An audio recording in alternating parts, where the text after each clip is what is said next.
connect with a lot of people. Your work connects with a lot of people. And the connection is very deep, it looks like. Like, I've seen people with tattoos. I mean, I love your work. Yeah. But a tattoo, but they took it to a whole another level. And I think because just hearing you speak and looking at your stuff and just how you move, a lot of your work deals with love, and love has different forms, and your work has different forms. So do you think that might be the reason that like so many people connect, is because some of us are looking for love, some of us are in love, some of us just came out of love. And like, I think because your work kind of shows the different faces of it, it connects on a broad scale. So is that something that you've noticed as well, or just hearing you just mention that that's part of what your work is all about, is love? But it's not like always a Cupid love, you know what I mean? Yeah. We're on that special weekend when I'm filming this, we're on what do you call it, Valentine, But just speak on that, like your whole idea of love and how it plays itself into your work. That's kind of a big broad question. Yeah, no problem.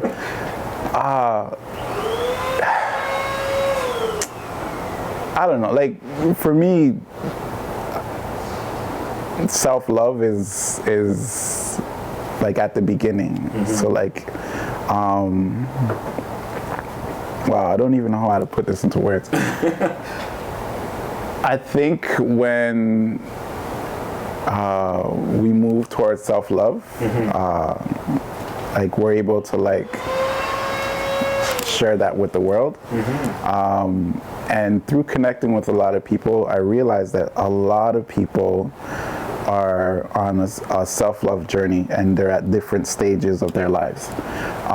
Some people are desperately looking to just connect. Other people have embraced it. Other people are at the point where they embraced it with themselves, and now they're trying to find somebody to share it with. People have gone through traumatic experiences.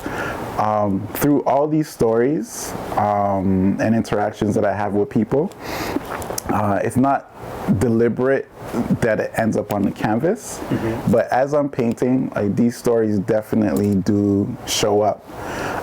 So my pieces sometimes end up looking like people that I've interacted with. And it's not deliberate.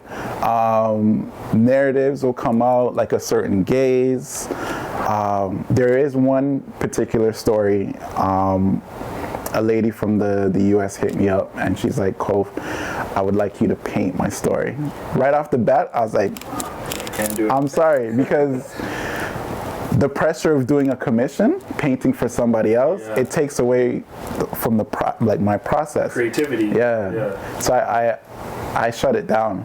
And she's like, "No, listen to the story, and then whatever you do with the story, that's on you." From there, I was like, okay, I can mess with that. So, but no promises. She told me her story, full of trauma from the beginning, and her life just like progressed. And then at some point, this is the part that really got me. She's like, "Kof, at some point, I just let go. And I let go of everything and just like focused on loving myself." And from when she was able to focus on loving herself and just let go, things started to fall into place for her.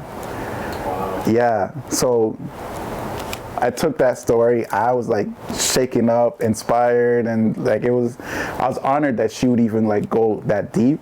There's a lot of details that I can't share because like that's her story, but I was honored.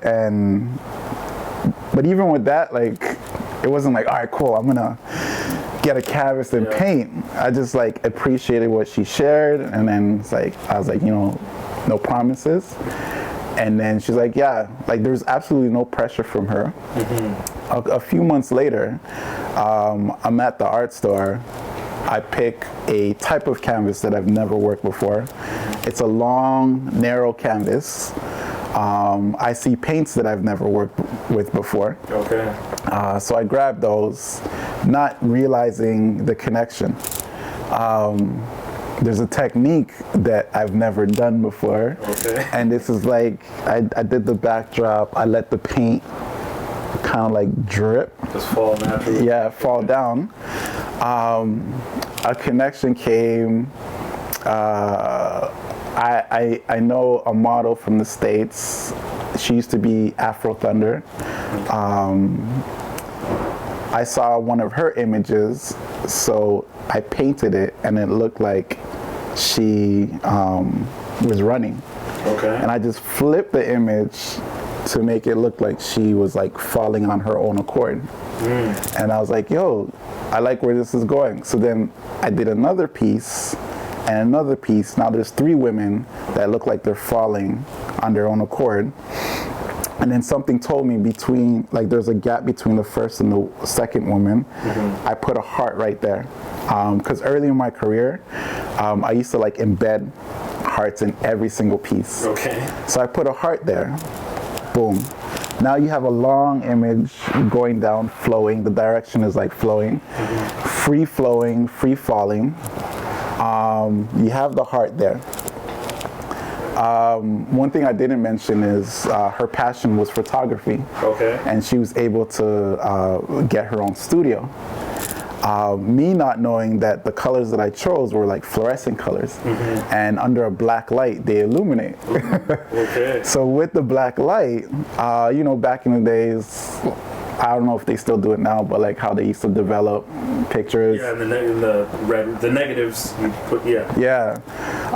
Not knowing that that's the type of paint that I was using, boom, now you have a woman that's free falling, black light, which represents the photography. But here's the kicker. If you turn the piece to its side, it actually spells out love. I'm not joking. Whoa. It spells, I got goosebumps right yeah, it spells out love. So she's free falling into love. She fell in love with herself. Wow. And yeah, and then, but like anybody who sees the piece, they can see that like this woman is like falling, but it's not because she was pushed. She's not resisting anything. And the fact that she's falling into love, and then the vibrant colors, all of that.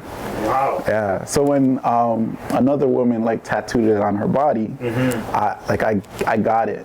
You know. Wow. It wasn't necessarily her story.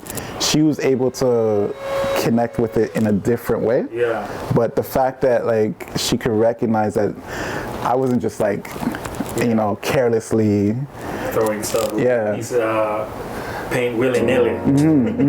There was that was almost like a guided, for it to come out and spell love. That's crazy. Yeah, it's Wow. it's amazing. So,